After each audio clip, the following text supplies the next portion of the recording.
Hola a todos. En este episodio me encuentro con una invitada muy especial. Ella es Regine Pratt. Me voy a permitir presentarla. Regine es psicóloga y psicoanalista de niños. Es miembro de la Sociedad Psicoanalítica de París, miembro también de GERPEM, esto es Grupo de Estudios y de Investigaciones Psicoanalíticas para el Desarrollo del Niño y del Bebé, y es fundadora y participa de AFOBEP, que es el método de formación de formadores de bebés. Regine Pratt, además, es reconocida internacionalmente por sus investigaciones sobre los orígenes de la vida psíquica y del desarrollo temprano. Gracias, Regine, por tu tiempo, por estar aquí y por aceptar muy amablemente la invitación a participar de Divan Podcast. Muchas gracias a ti y a vosotros, y también de la invitación de FEPAL, que es algo muy importante para mí, porque es muy importante el vínculo con los colegas de América Latina, los que conozco de Argentina, de México, también de Brasil, muchos, y les encontré porque yo salí en una cierta manera, mi interés salí del interés de los orígenes y del choque del encuentro con la patología psiquiátrica. La patología psiquiátrica, yo trabajo primero en hospital psiquiátrico con adultos y con la pregunta, ¿cómo es posible que personas sean tan enfermas? ¿Cómo se hace? ¿Cómo se puede entender? Me parece que eso fue ahora, casi al fin de vida, mirando detrás, es algo que puedo ver, que fue mi pregunta al principio, aunque no estaba muy consciente. ¿Cómo es posible? Después yo trabajo con niños, con la idea, que es una idea clásica de los psicoanalistas, que para entender lo que pasa en la patología adulta hay que referir a la infancia. Muy bien.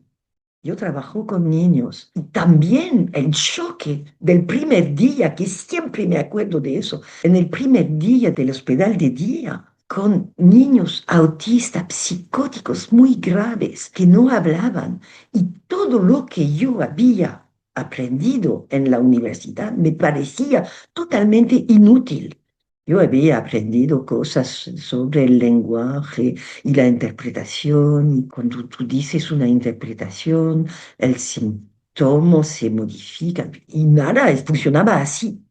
Yo fui muy desesperada, me parece, y en este momento, con la misma pregunta, ¿cómo es posible que un niño de 4 o 5 años sea tan enfermo, tan enfermo?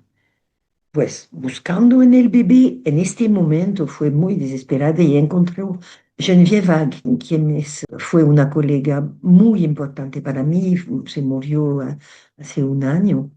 Y trabajó con ella y con ella aprendí la observación de bebés. La observación de bebés en el método de Vic y con esta pregunta de entender lo que pasa en el origen de la vida, en el origen de la vida psíquica del bebé y del bebé normal, ¿qué va a pasar cuando se va a revelar enfermo, autista o psicótico?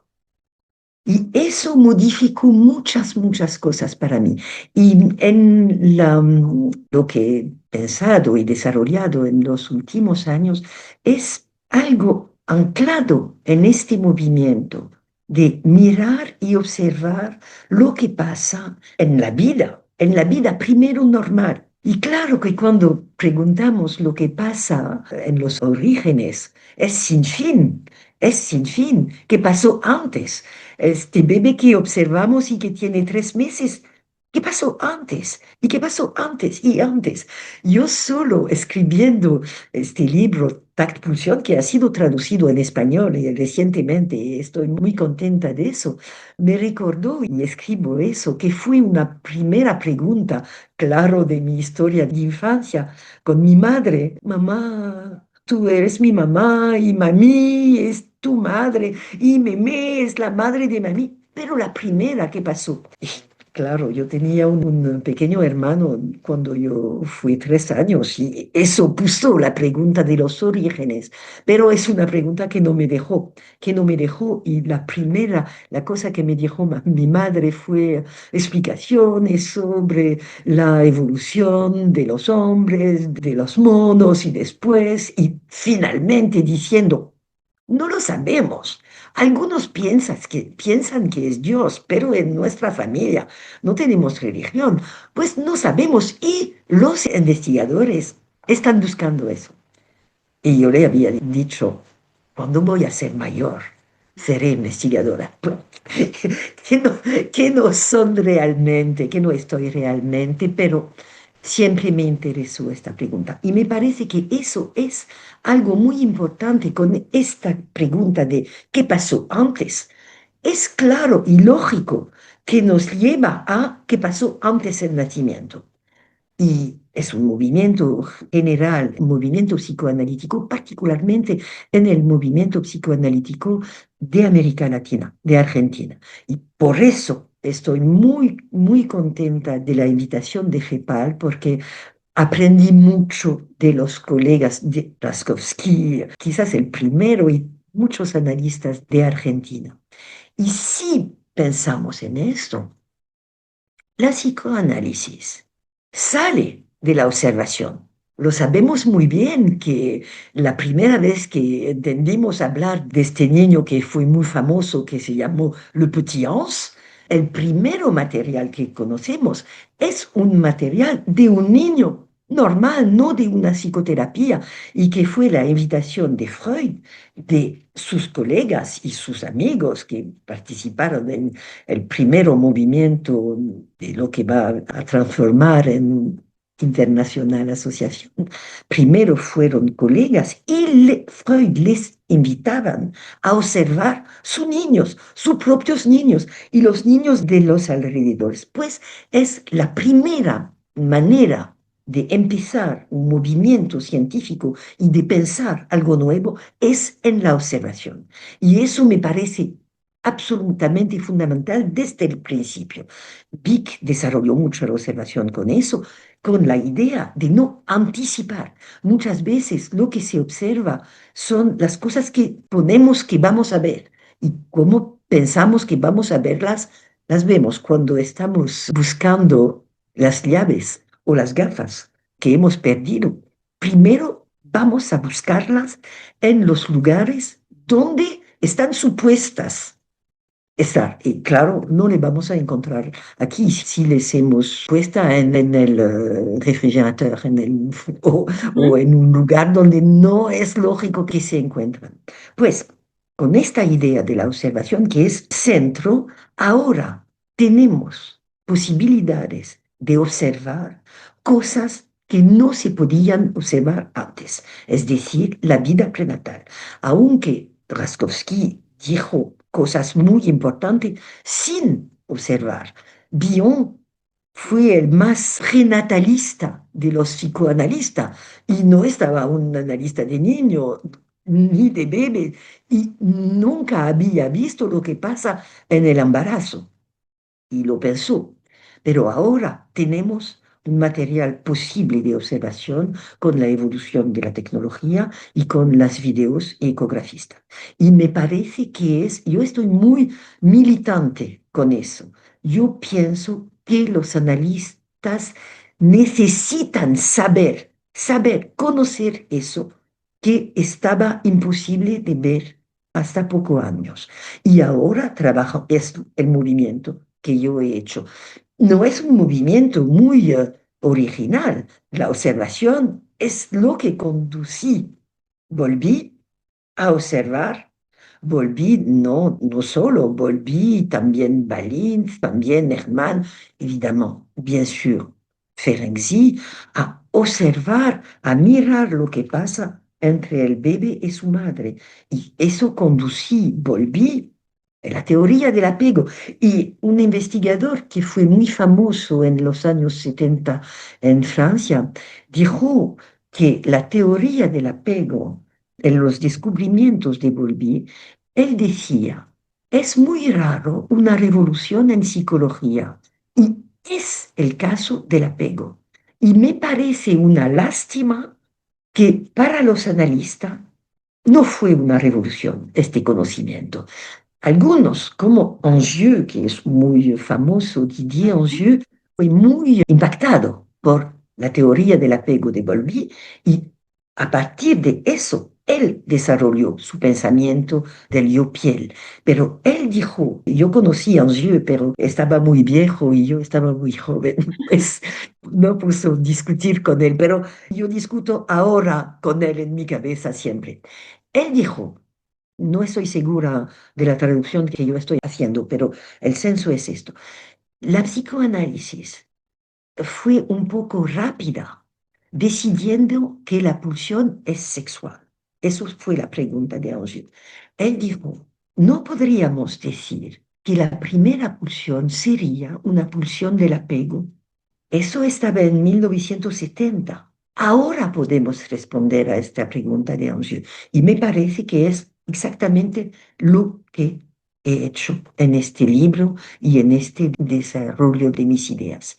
Es que tiene razón, tenía razón, sino que yo no lo voy a llamar pulsión de apego porque el apego me parece una construcción, una realización de actos de apegarse y asociado con un estado emocional que va a ser la ternura, un acto de apegarse y la ternura de este acto.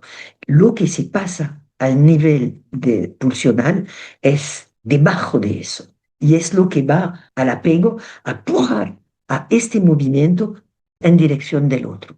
Y eso es fascinante porque es el empiezo de nuestra vida. Yo estoy diciendo toda mi teoría que yo he escrito 400 páginas, se puede decir muy simplemente que el primero movimiento, la primera sensorialidad es al 8 semanas de desarrollo en la vida prenatal, es muy, muy pequeño, y el sentido de tocar en la región peribucal del entorno de la boca. Y la consecuencia mayor y estupenda es que el tacto, que es el primer modo de entrar en contacto con el mundo, es un sentido que es reflexivo, es decir, que no se puede tocar sin ser en el mismo tiempo tocado Ujú. por lo que está tocado. Es decir, que el encuentro es inscrito en esta sensorialidad. Eso me parece. Y pues eso es nuestro desarrollo lógico. Va a seguir este modo de encontrar el otro, también encontrar sí mismo. Y eso se va a convertir en otros modos de sensorialidad cuando serán a maturidad. En el principio es el tacto, después va a ser una semana o 10 días después el olor, después va a ser el oír, pero más tarde y ver va a ser al fin del embarazo. Pues eso es fascinante porque se va a convertir en una idea fue de la memoria de forma, que no es un concepto psicoanalítico, a lo menos es de la industria, ¿eh? La memoria de forma de nuestros colchones o de nuestros coches. Es decir, que esta primera experiencia de tocar el mundo, se va a inscribir como una forma de memoria que va a reproducir en los otros modos de sensorialidad. Regine, acabas de resumir toda tu teoría en apenas unos minutos. Es impresionante. Y me recuerdo lo que me acabas de decir antes de iniciar la entrevista, que tú tenías tus precauciones con respecto a hablar español porque no sabías si se iba a entender muy bien. Se entendió perfecto. Además, Sí. algo, bueno, tan complejo y tan primitivo como, bueno, esta propuesta que traes del tacto pulsión, que nos invita a pensar estos primeros momentos de la vida fetal de todo ser humano. Y mientras te escuchaba, pensaba que todo el desarrollo que acabas de hacer y que además, como comentas, está expuesto ya en tus libros que han sido traducidos, nos invita un poco a reflexionar acerca del orden en el que le damos importancia a los sentidos, ¿no? Así. Porque, bueno, muchas personas pueden pensar que es la vista, que es el oído, pero tu propuesta es no, es el tacto. Este sentido proximal, uno toca y es tocado a la vez. Y de ahí podría pensar, y quizás aquí viene mi pregunta, si a partir de este desarrollo del tacto pulsión, también muy tempranamente el bebé empieza a tener un sentido de empatía, un sentido de estar siendo contenido, de estar siendo, bueno, abrazado no solamente por la mente de la mamá, sino, bueno, lo físicamente, ¿no? Y también pensaba en la mamá de una mujer embarazada, que una de las primeras comunicaciones que tiene de su bebé es si éste se mueve o no, si la tocó o no. Sí, Entonces, esto es sí. algo que va en las dos vías también. ¿Qué nos Ujú, puedes decir ujú. de eso? Claro, claro. Hay muchas cosas que no sabemos por el momento. Y yo estoy diciendo que no sabemos, que yo no sabe, pero también que los investigadores no saben. Ahora, los primeros que han visto ecografías dijeron que lo que se veía no está posible, no estaba posible, no se podía explicar. Y más o menos es lo mismo ahora.